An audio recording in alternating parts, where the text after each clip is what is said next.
আজ চলে আসলাম নিজের পছন্দের একটা সিম্পল রেসিপি নিয়ে, ডিমি শাক দিয়ে পেঁয়াজি।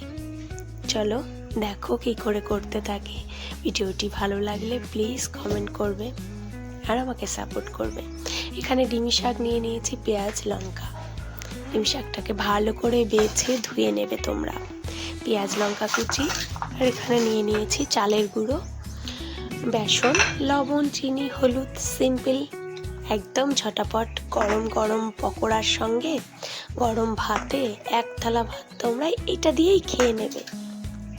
এবার এটাকে আমি ভালো করে হাত দিয়ে মেখে নেব সুন্দর করে। তোমরা দেখো, এইভাবে বাড়িতে বানিয়ে খেয়ে দেখো, খুব সুন্দর গরম ভাতে, একটুও তিতো লাগবে না। সব ভাবছো তো ডিমের শাক তিতো হয়, কিন্তু খুব বেশি তিতো লাগবে না। আমি যে স্টাইলটাতে বানাচ্ছি একদম সিম্পল, একদম বেশি এটাকে চটকাবে না হাত দিয়ে, হালকা আস্তে আস্তে জল দিয়ে মেশাতে হবে। এবার দেখুন চালের গুঁড়োটা দিয়েছি, এর সঙ্গে গায়ের সঙ্গে ঠিক মিশবে না, কিন্তু চালের গুঁড়োটা দেওয়ার কারণ মচমচে হয়। এবার বেসনটা দিয়ে নিলাম, বেসনটা দিয়ে এবার একটুখানি এরকম জড়ো করে নিলাম। নিয়ে এবার দেখো কড়াইতে তেল গরম বসিয়ে দিয়েছিলাম।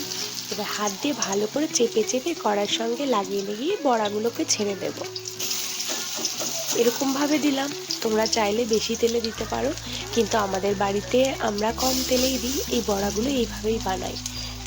তোমরা ট্রাই করো, খুব ভালো লাগবে। গরম ভাতে এক থালা ভাত তোমরা এই বড়া দিয়েই খেয়ে নিতে পারবে। একটা বড়াই কাফি এক থালা ভাত খেতে।